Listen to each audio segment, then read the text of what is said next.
In the 90s, mobile phones were mostly just a way to call people, write the occasional text, and potentially play Snake on the go. Today, they have become an extension of our bodies, and it is impossible to imagine a life before them. All of this because brands try to one-up each other into becoming the next big player in one of the fastest developing markets in the world.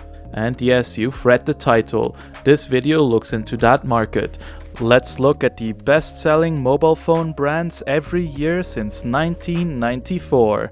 Starting off with the biggest innovator in cell phone technology at the time, Motorola.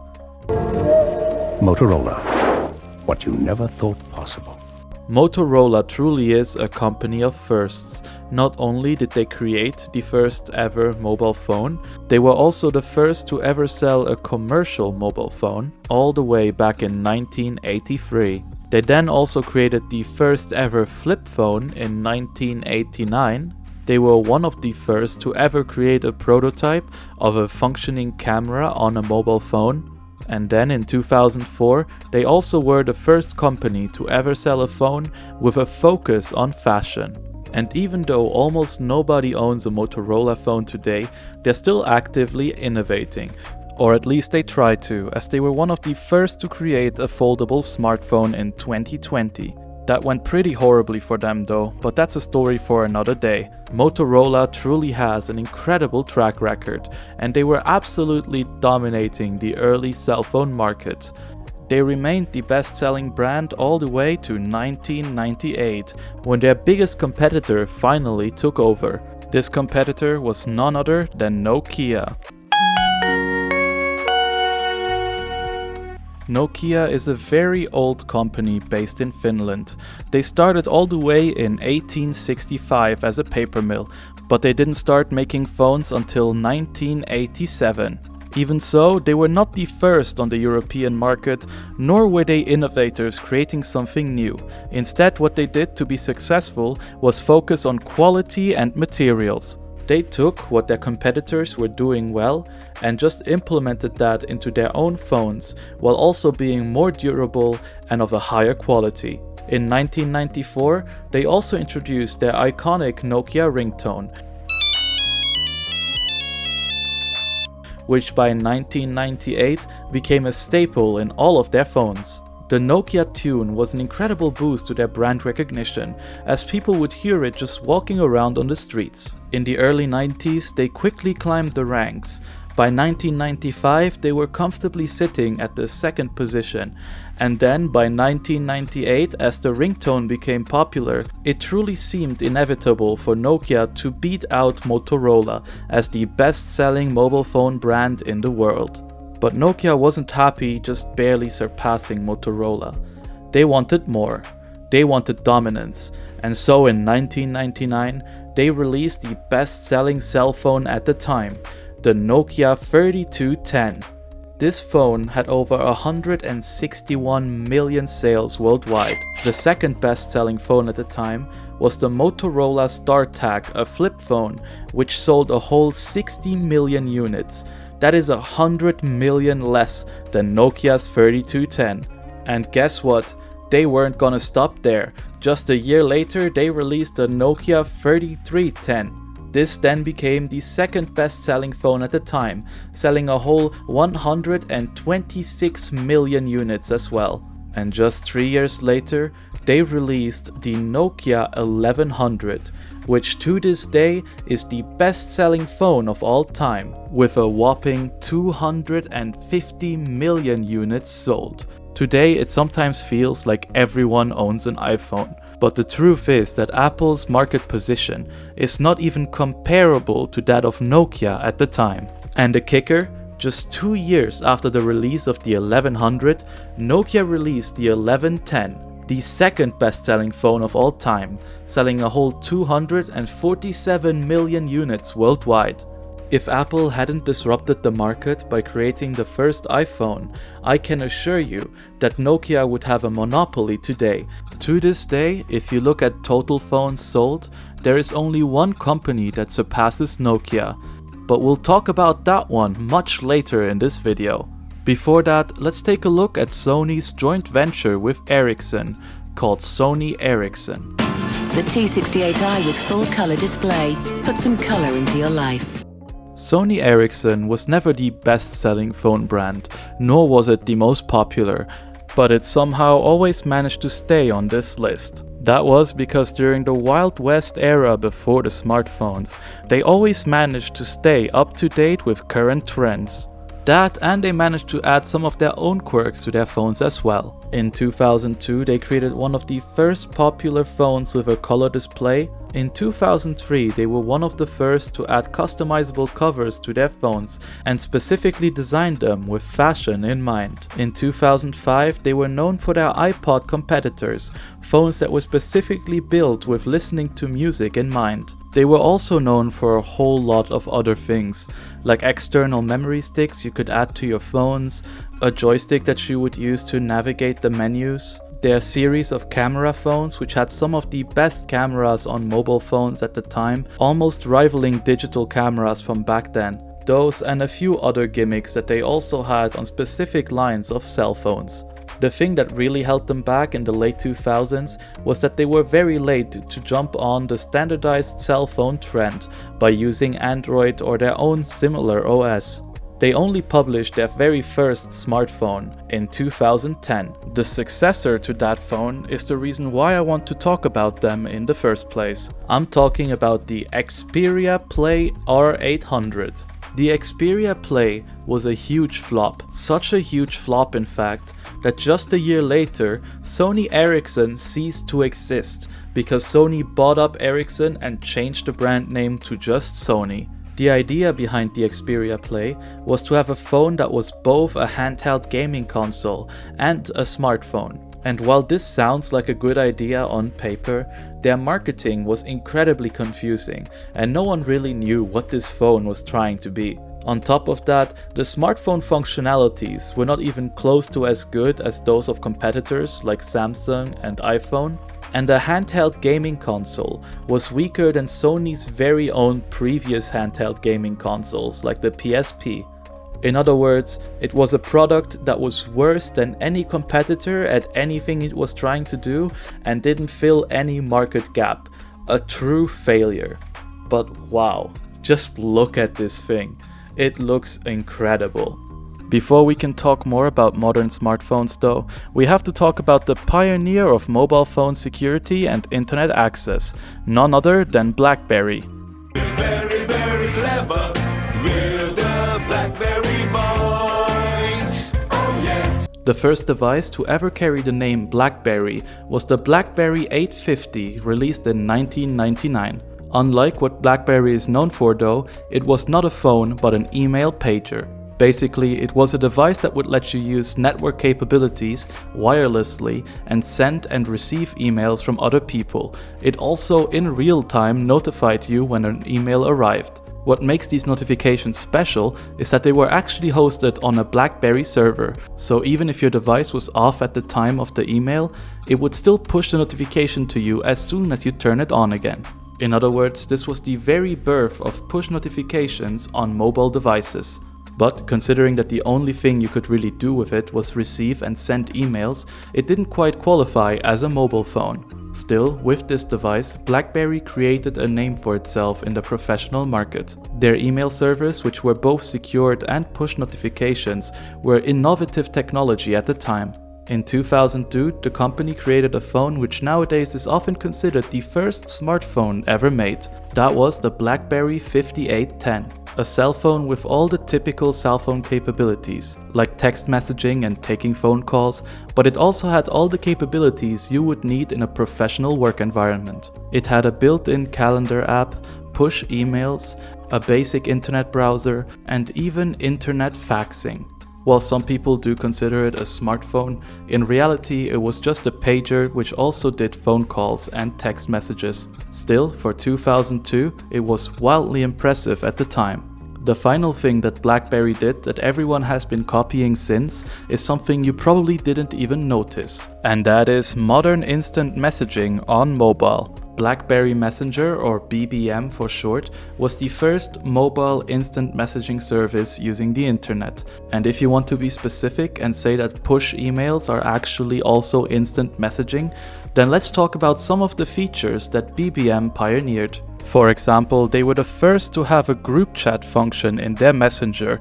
They also featured a delivery status, which would show you if your message was delivered or read by the recipient, and they were completely secured. It was basically a modern messaging app before the creation of smartphones. When it came to secure messaging, emails and professional needs, there was no one stronger than BlackBerry on the market. But they quickly lost footing even in the professional market once smartphones became the norm. And the reason for that is very simple. They didn't consider the consumer market at all. By creating phones that were only used in the workplace, they slowly but surely lost out to other phones which were also useful outside of work. Let's talk about Apple and the very thing that killed the BlackBerry, modern smartphones. And we are calling it iPhone. In 2007, Apple released the very first modern smartphone, the iPhone. Well, kind of. Depending on how you define a smartphone, there might have been other companies which did what Apple did first. For example, the iPhone wasn't the first phone with a camera, or a music player, or downloadable apps. It wasn't even the first phone with a touchscreen. That being said, it was definitely by far the best at every single thing I've mentioned so far. Their browser would open websites completely like a desktop, but also let you navigate them with your fingers. Their app store had an incredibly large selection of apps to choose from and download, and it made it extremely easy for developers to create other apps to put on that store. Their music player was exactly the same one as that of an iPod. Their camera was better than most of their competitors. But most importantly, it was thin, it had a big screen, and it looked great.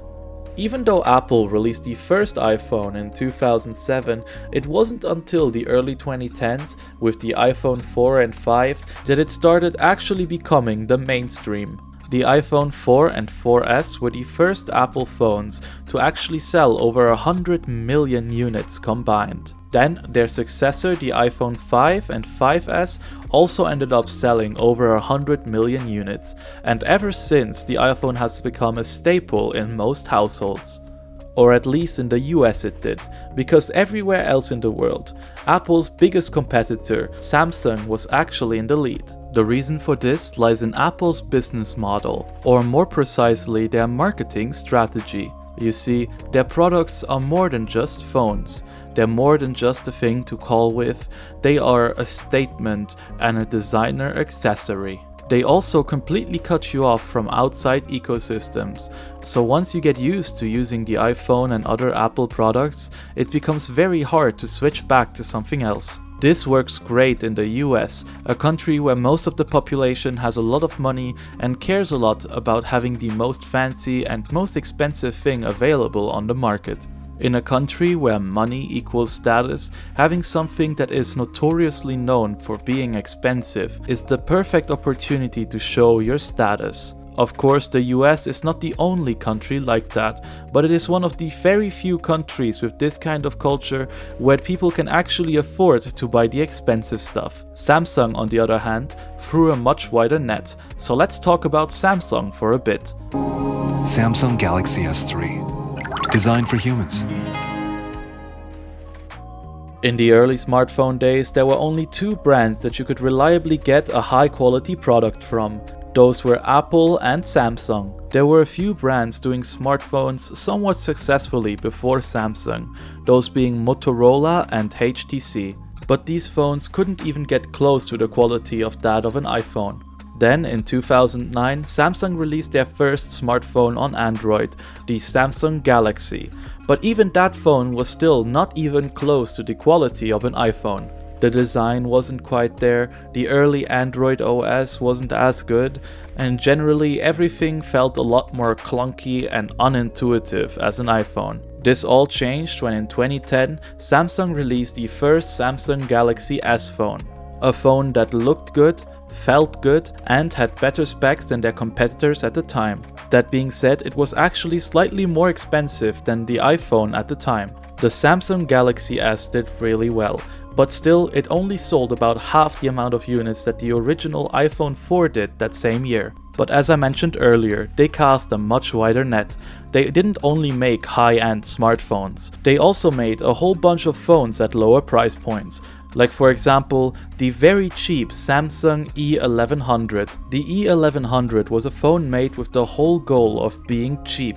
At release, it only cost about $50 in retail. While it wasn't a smartphone, it could do all the basic things people needed at the time, like sending messages, taking calls, saving contacts, and even playing some small games. Many people would buy it as a secondary device, usually for work or travel related things. At the same time, it was also just a great phone for younger kids and older people because it could do all the basic capabilities they would need. It was also extremely successful in countries with lower spending powers, so in total, over 150 million units were sold worldwide. Samsung also offered a mid-range phone which could do basic smart capabilities while still being very affordable. This was the Samsung Taco Lite, or also known as the Samsung Star. This phone had all the basic smartphone capabilities, like a touchscreen, internet access, email access, and a digital camera, all the while only costing around $80 to $100 in retail. For comparison, the cheapest iPhone 4 cost about $290 at the time. By 2012, Samsung realized they couldn't compete with Apple in selling designer products at the highest price points, so instead they focused on pushing down the price of their devices while still keeping the insides incredibly powerful. To this day, the way that Samsung competes and beats out Apple is not by selling more of their flagship phone line, but rather by creating different phones for different audiences, all at more affordable price points. These include their bigger Galaxy Note lines, their more affordable Galaxy A lines, their more interesting Galaxy Fold line, and many more. One of the many ways they were able to drive down their prices was by using Android, an open source operating system owned by Google.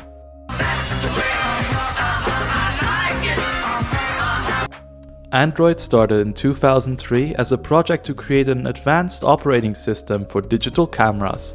By 2004, the creators shifted to mobile phones. Google at that time already saw the potential in the growing cell phone market and quickly acquired Android in 2005 for a measly $50 million. Today we know Android as an open source operating system that anyone can use on any of their devices, but back then that wasn't the case. It wasn't until 2007 when the first smartphone Android version released that Android went open source. But in 2007, Google's operating system was still far behind iPhone's iOS. It wasn't until 2008 that anyone would actually use Android in a commercial product. The first commercial phone to run on it was actually released a whole year later, and that was HTC's Dream in October 2008. While this phone sold pretty well, it wasn't really comparable with Apple's iPhones. After all, it was a clunky phone with a flip-out keyboard and a weird Android OS that didn't really find its identity yet. It wasn't until Android versions 2.2 and 2.3 that they started being a real competitor for iPhones. At this point, it stopped making sense for many manufacturers to continue trying to build their own operating system to compete with other smartphones, because Android was just so good and completely freely available to anyone who wanted to use it. The only caveat, they had to give a cut of their profits to Google. Because of this, by the end of 2010, Android devices actually overtook iPhones in market share in the smartphone market. While in the US, to this day, iPhones are actually slightly above Android in market share. If you look at the global market, nowadays, about 70% of all phones are Android phones. Considering how the current economy is, we will most likely see this trend rising, and it is very likely that Android might even surpass iPhone in the US. That is, unless Apple cuts down on their prices for future devices. Today, Google's OS runs on everything, and I mean everything. If you have a smart fridge at home, the likelihood that that one is running on Android is extremely high.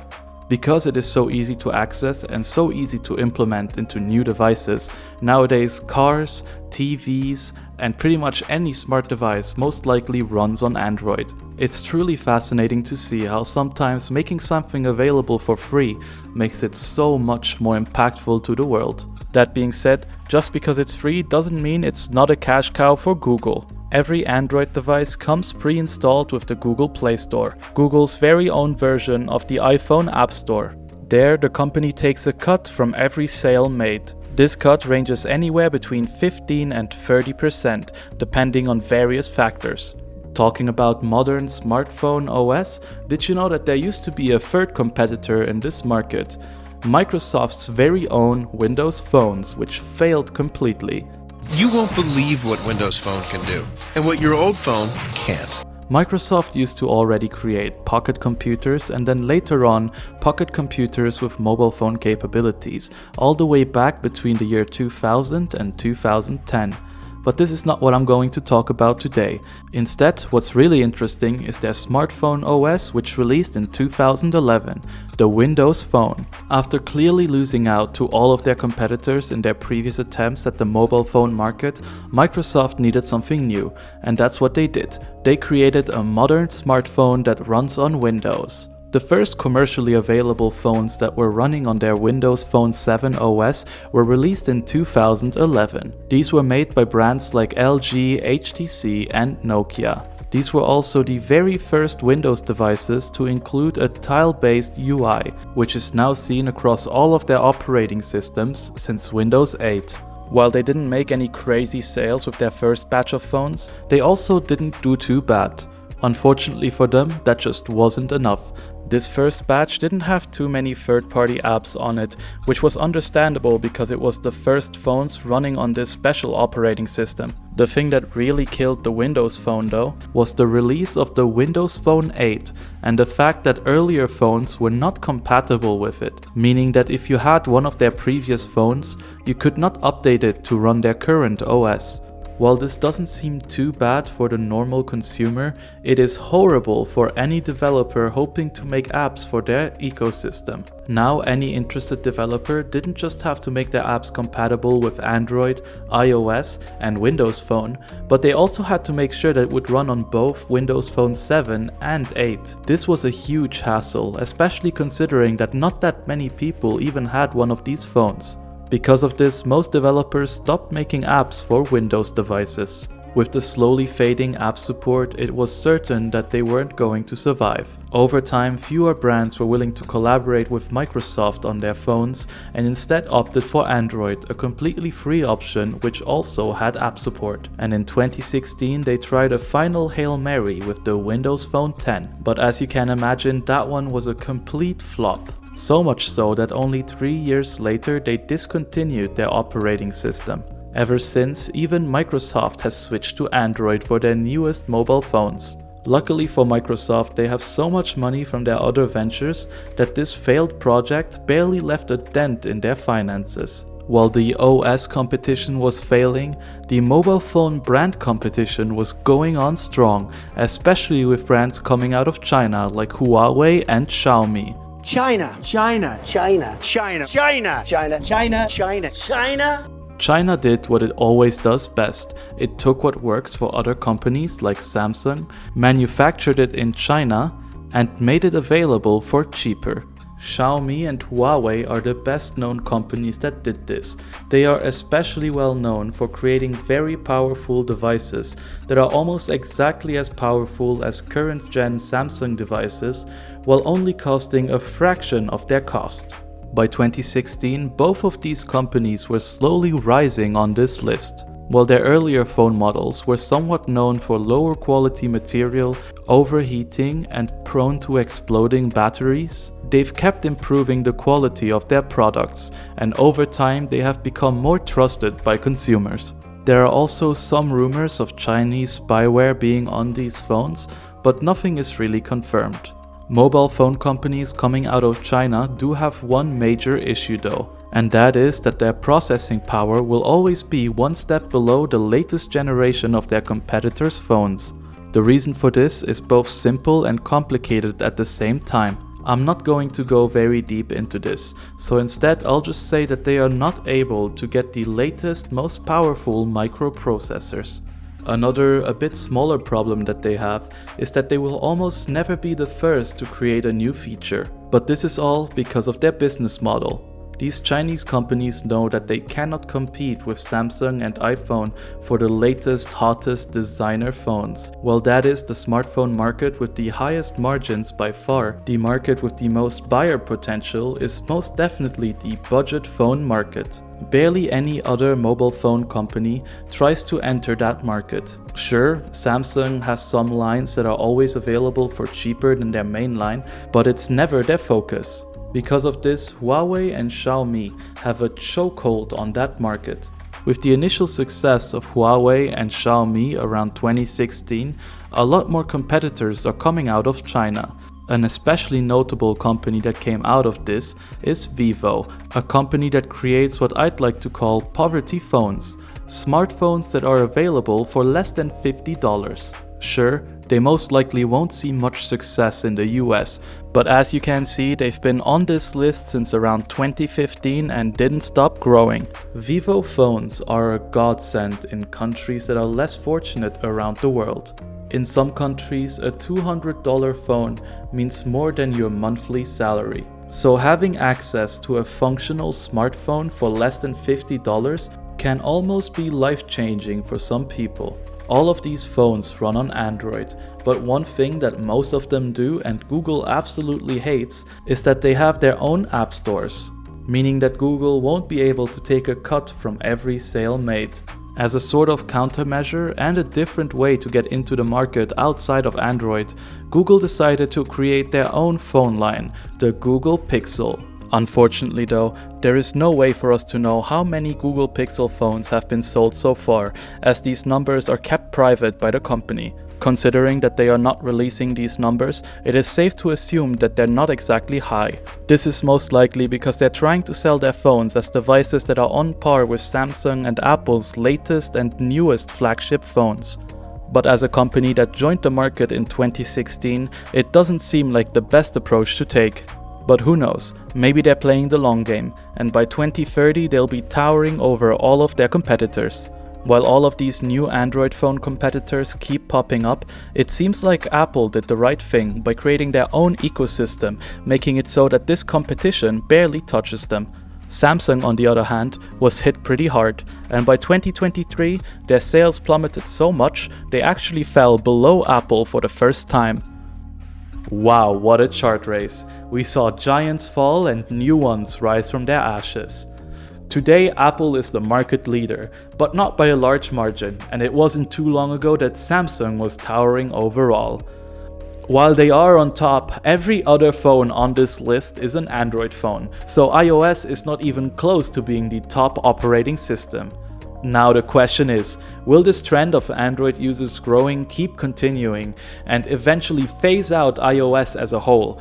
Or will Apple eventually change their strategy and somehow turn around these market dynamics so that iOS is back on top again? Or who knows, maybe a third option is gonna come true and a new competitor is gonna join the scene with something so revolutionary it completely changes the cell phone market, just like what Apple did with the smartphone in 2007. Well, all we can do is wait and find out. So in a few years we'll be having a new chart race going, explaining what exactly changed. Until then, check out our other videos, like our video on the most played Steam games, or the richest countries, or who knows, maybe even our next video, which is gonna be on the richest athletes since 1990. Have a great day and see you again.